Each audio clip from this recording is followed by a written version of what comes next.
প্রিয় শিক্ষার্থী, আসসালামু আলাইকুম। মহানগর আইডিয়াল স্টুডেন্ট কলেজের পক্ষ থেকে অনলাইন ক্লাসে আপনাদের স্বাগতম। আশা করি সবাই ভালো আছেন। আজকে আমরা শিখব নবম দশম হিসাব বিজ্ঞান অষ্টম অধ্যায়ের নবদান বই সৃজনশীল নং 5। তো সৃজনশীল 5 এর আমরা ক নম্বর পড়ে দেখব কি বলছে। নবদান বইতে অন্তর্ভুক্ত হবে না এরূপ লেনদেনের সাধারণ জাবেদা দেখিলা লিখো ব্যাখ্যা ব্যতীত। তাহলে আমরা জানি নগদান বইতে ধারে বা বাকিতে লেনদেনগুলো এবং অনগদ লেনদেনগুলো অন্তর্ভুক্ত হয় না। আমরা সৃজনশীল 4 প্রথম থেকে দেখব। মাস 15 নাফিস ব্রাদার্স হতে পণ্য ক্রয় 25,000 টাকা, যার 50% নগদে আর 50% কথা বলা হয়নি, তার মানে এটা বাকিতে।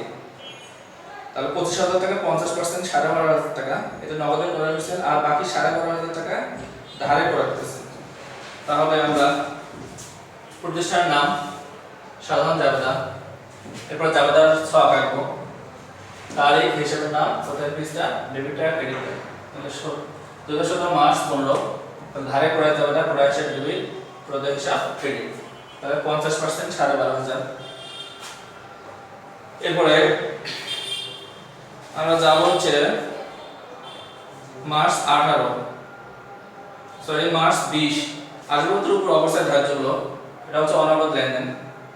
মার্চ 20 অবস্থায় হিসাব ডেবিট, পঞ্চমত অবস্থায় আসবাবপত্র হিসাব ক্রেডিট 300 টাকা। তাহলে আমরা এগুলো যোগ করে দেব। মোট হচ্ছে এভাবে হচ্ছে কি 4 ক নাম্বার।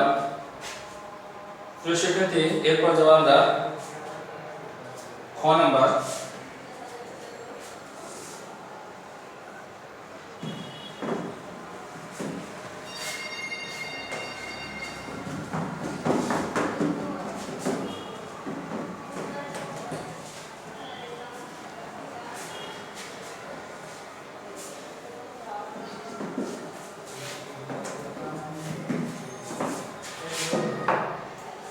খ নাম্বার বলছে মার্চ 1 থেকে 11 তারিখের লেনদেন দ্বারা ফেরদৌস ট্রেডার্স এক ধরনের নগদান বই।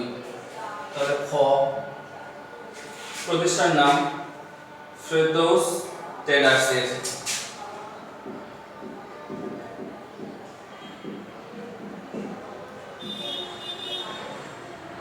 ট্রেডার্স এর এক ধারা নগদান বই। তাহলে আমরা লাইন টেনে নেব।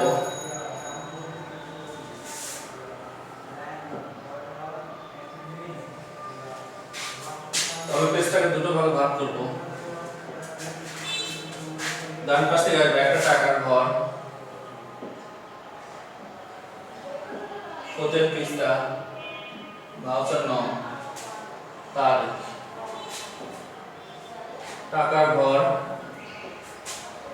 প্রত্যেক পৃষ্ঠা, ভাউচার নং, তারিখ। ডেবিট তারিখ, প্রাপ্তি, ভানং,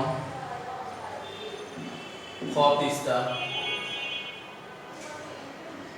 টাকা। তারিখ, প্রদান, ভানং, খ পৃষ্ঠা, টাকা। উপরে লিখব ক্রেডিট। আচ্ছা, এরপরে 1 থেকে 11 1 তারিখে যাই।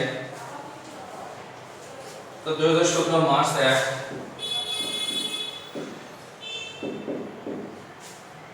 নগদ চেয়ে 7,500। তো ব্যালেন্স বিডি দিয়ে লিখবো এটা আমরা।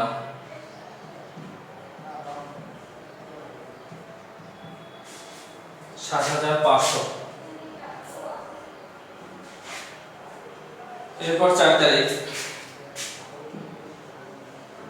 আমরা রাফ করে নেব।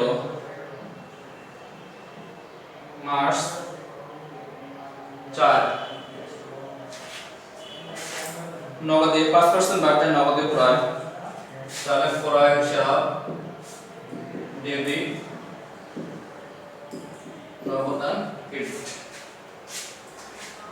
5% বার্তায় আমরা জানি ক্রয় এবং বিক্রয়ের সঙ্গে যে বার্তা থাকে সেগুলো কারবারি বার্তা, সেগুলো নগদান বইতে আসে না, এগুলো বার্তা কেটে মূল টাকা থেকে বাদ দিয়ে দেখাতে হয়। তাহলে 4000 টাকার 5% বার্তা আসে হলো 200 টাকা, তাহলে 4000 থেকে 200 টাকা বাদ দিলে কত আসে? 3800। তাহলে আমরা বসাবো নগদান হিসাব যেহেতু ক্রেডিট, তাহলে ক্রেডিট পাশে বসবে, কারণ আমরা নগদান করতেছি। নগদ যে পাশে থাকবে, যাবতীয় যে পাশে নগদ বসবে আমরা সেই পাশে বসবো, বসাবো আর কি। নগদান হিসাব ডেবিট, তাহলে নগদান হিসাব ক্রেডিট, তাহলে ক্রেডিট পাশে কি হিসাব দিয়ে? ক্রয় হিসাব দিয়ে। 2017 মার্চ 7 ক্রয় হিসাব 3800। এরপর হচ্ছে কি মার্চ 8 পণ্য বিক্রয়, তারপর নগদে বিক্রয়, নগদান ডেবিট, বিক্রয় ক্রেডিট। তাহলে নগদান যেহেতু ডেবিট পাশে, তাহলে টাকাটা ডেবিট পাশে বসবে, কি হিসাব দিয়ে? বিক্রয় হিসাব দিয়ে। বিক্রয় হিসাব দিয়ে 15000 টাকা।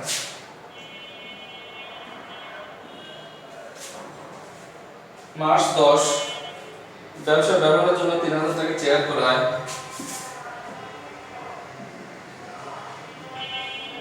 আসবাবপত্র ডেবিট, ব্যবসা আসবাবপত্র আসছে, আর হচ্ছে নগদ চলে গেছে, নগদ ক্রেডিট। তাহলে নগদান ক্রেডিট পাশে, টাকাটা বসবে ক্রেডিট পাশে, কি হিসাব দিয়ে? আসবাবপত্র হিসাব দিয়ে। টাকা আসবে হচ্ছে 3000 টাকা। এরপরে মার্চ 11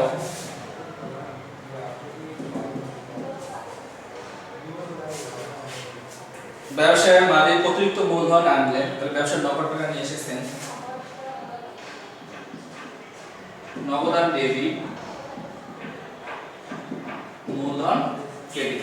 তাহলে নগদ এখানে ডেবিট পাশে, তাহলে ডেবিট পাশে টাকাটা বসবে 11 মূলধন হিসাব দিয়ে।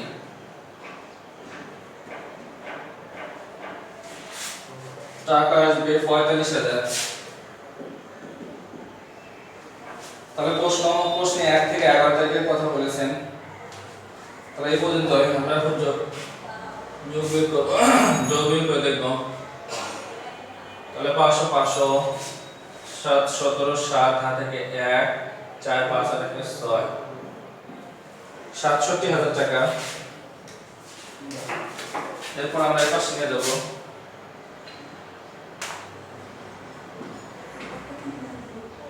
500, তাহলে 15 থেকে 8 গেলে 7 হাত থেকে 1 6 7 সাথে মিলে গেল 0 60000। তাহলে 60700। মার্চ হচ্ছে 31 তারিখ, তাহলে শেষ তারিখ দিয়ে ব্যালেন্স কি করব? Balance CD 60000 March FD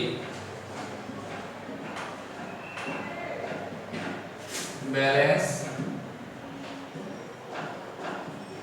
BD দিয়ে 60700। তাহলে আমাদের এক ধরনের আবেদন বই শেষ। এরপর আমরা যাব সৃজনশীল গ নাম্বার 2 ঘরের আবেদন বই। আচ্ছা, বলছে প্রারম্ভিক হাতে নগদ 40000 টাকা, ব্যাংক জমাযুক্ত উত্তোলন 15000 টাকা ধরে 12 থেকে 31 তারিখে লেনদেনগুলোর দ্বারা 2 ঘরের আবেদন বই প্রস্তুত করো। তাহলে আমরা এখন 2 ঘরের আবেদন বই প্রস্তুত করব।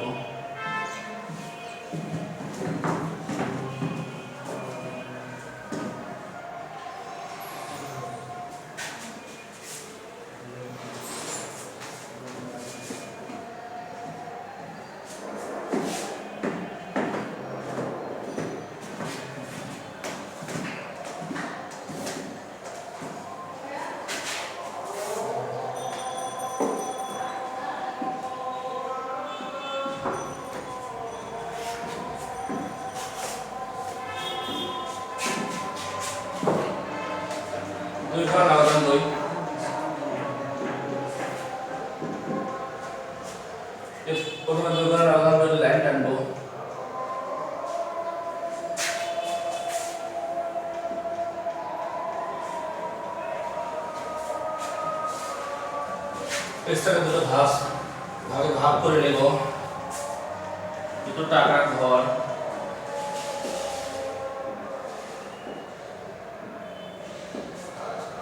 তারিখ,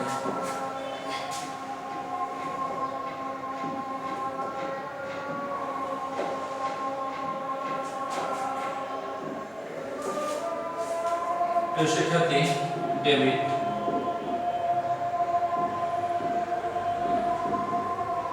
তারিখ, প্রাপ্তি, আনন্দ, অফিসটা, নগদ টাকা, ব্যাংক টাকা। প্রিয় শিক্ষার্থী, আজানের কারণে আমরা 5 মিনিট অফ রাখবো।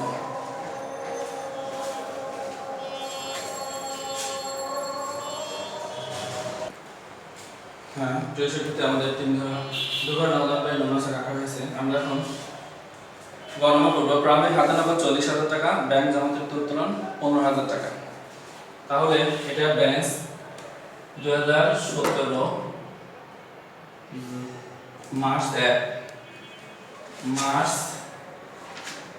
1 ব্যালেন্স বিডি দিয়ে লিখবো 40,000।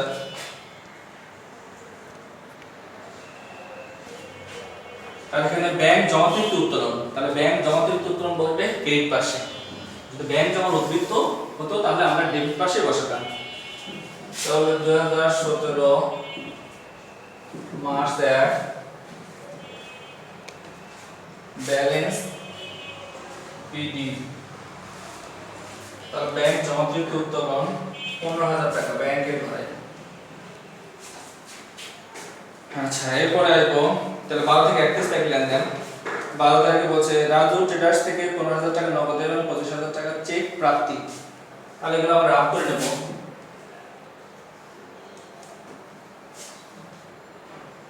মার্চ 12, তাহলে চেক প্রাপ্তি নগদ প্রাপ্তি, তাহলে ব্যাংক হিসাব ডেবিট,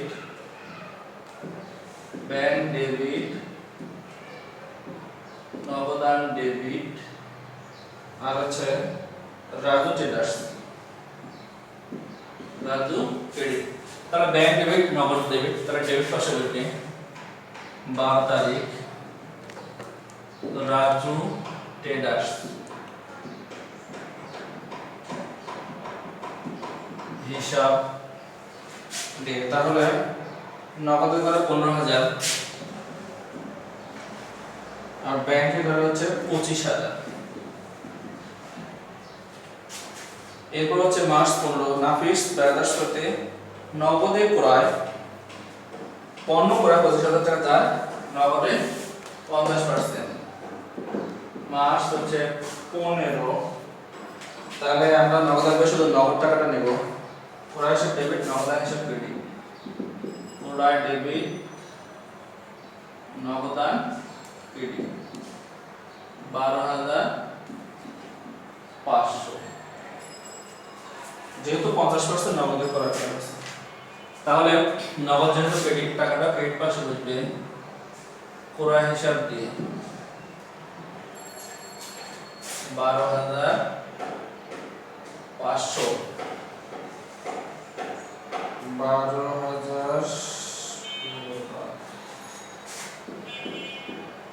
12,500 টাকা। এটা হচ্ছে 15 তারিখে ক্রয় হিসাব দিয়ে নগদে ঘরে 12,500। এরপর হচ্ছে মার্চ 18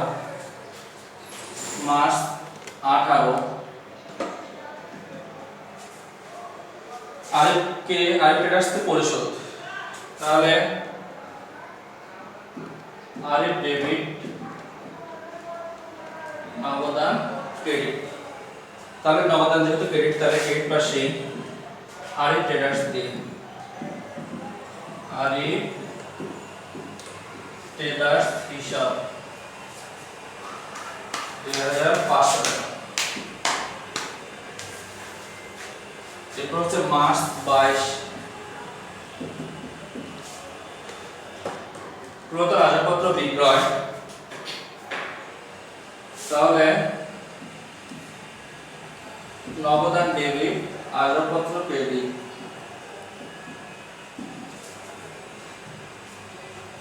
তাহলে নগদান যেহেতু ডেবিট, তাহলে টাকাটা ডেবিট পাশে বসবে, বাস। তাহলে আসবাবপত্রের হিসাব দিয়ে আসবাবপত্রের হিসাব দিয়ে ৮,০০০ টাকা নগদের ঘরে। এরপর আসি মার্চ ২৫।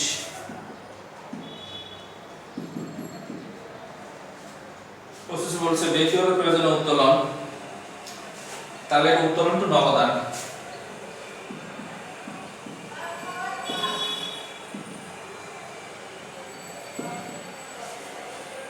ব্যক্তিগত প্রয়োজনে উত্তোলন ১,০০০ টাকা, উত্তোলন টু নগদান। তাহলে এটা হিসাব করতে করব ২৫। নগদ যেহেতু ক্রেডিট পাশে, তাহলে টাকাটা ক্রেডিট পাশে উত্তোলন হিসাব দিয়ে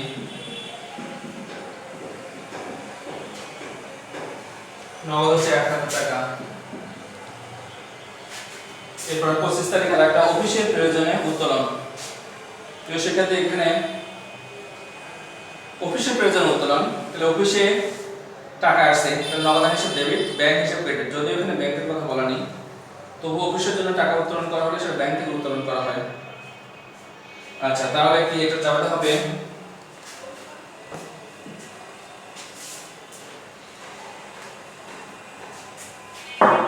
মার্চ ২৫ নগদান ডেবিট, ব্যাংক ক্রেডিট। তাহলে এটা কন্ট্রাক্ট দুপাশে বসবে। তো নগদান হিসাব ডেবিট, তাহলে ডেবিট পাশে বসাই নগদান হিসাব ডেবিট, তাহলে ব্যাংক হিসাব দিয়ে বসবে ব্যাংক হিসাব, ব্র্যাকেটে সি দিতে হবে। নগদের ঘরে ৫,০০০ টাকা। এরপর আসবো ব্যাংক যেহেতু ক্রেডিট, তাহলে ক্রেডিট পাশে নগদান হিসাব দিয়ে ব্র্যাকেটে সি দ্বারা চিহ্নিত করব টাকা ৫,০০০ ব্যাংকের ঘরে।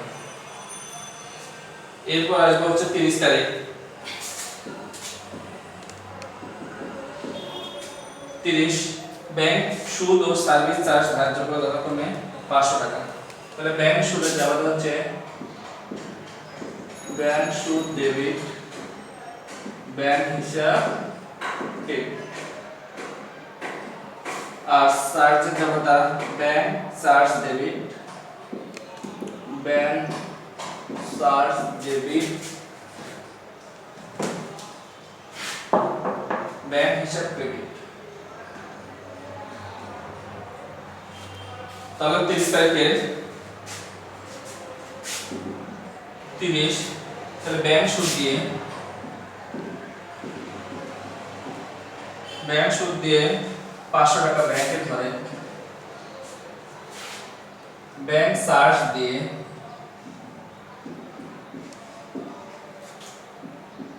হিসাব ব্যাংকের ঘরে ১,০০০ টাকা। আমাদের এন্ট্রি শেষ। এখন আমরা যোগ বিয়োগ করব। প্রথমে নগদের ঘরে যোগ বিয়োগ, ৮ ৫ ৫ ১০ ১৮ ১৮ ৮ হাত থেকে ১ ৬ ৬৮,০০০। এরপর আমরা ক্রেডিট পাশে যাব, তাহলে ৬৮,০০০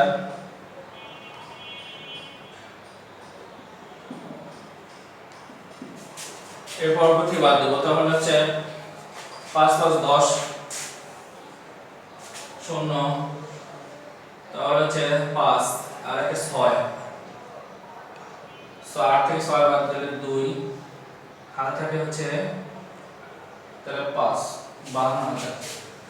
তাহলে প্রিয় শিক্ষার্থী, এটা মার্চ হচ্ছে ৩১, শেষ তারিখ দিয়ে ব্যালেন্স সিডি করব। March ৩১ balance CD, April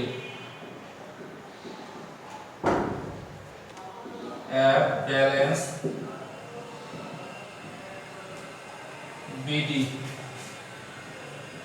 52,000। আচ্ছা, এরপর দেখবো ব্যাংকের ঘর। ব্যাংকের পাশে 25,000, এর পাশে 15 প্লাস 20 আর হচ্ছে 20 21,500। তাহলে ডেট পাশে টাকা বেশি, এই পাশে যোগ করবো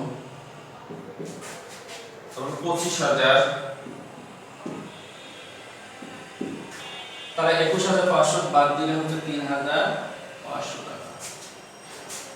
ব্যালেন্স ট্রান্সফার করবো 3,500 টাকা।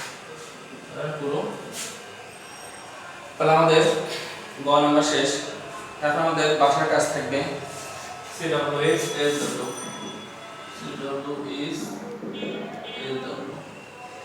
শিক্ষার্থী, পরবর্তী ক্লাসে আবার দেখা হবে। সে আমাদের ভালো থাকবে।